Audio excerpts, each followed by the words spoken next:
جن کے ماں باپ جھگڑتے ہیں میں ان کی بات کر رہا ہوں. خدا کے واسطے سوچو, اس رونے سے باہر نکلو گے تو بچے پڑھیں گے. ہماری غلطیوں کی وجہ سے ایسی باتیں جو میاں بیوی کے جھگڑے کی وجہ سے نقصان کیا ہوتا ہے؟ بڑا نقصان یہ ہوتا ہے کہ بچوں کے ذہنوں میں نیگیٹو باتیں پیدا ہوتی ہیں. پھر ہوتا کیا پتا ہے, میرے پتر تھے کسی نے تعویذ کر دیتے نے, جن چڑھا دیے, کسی نے جادو کر دیا. کوئی جادو نہیں کرتے. جب ہم دین سے دور ہوں گے تو کیا ہوگا؟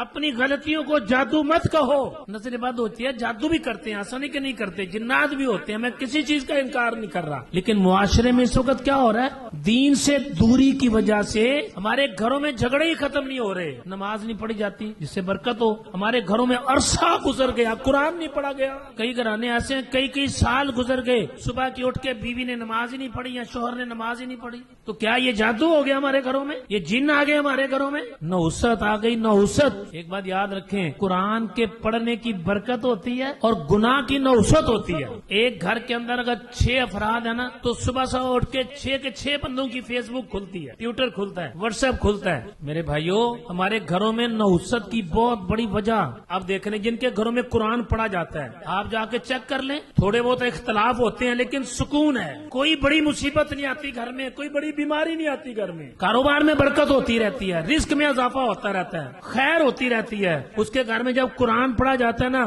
اس قرآن پڑھنے کی برکت سے اللہ تعالیٰ اس کو نظر بد سے بچاتا رہتا ہے.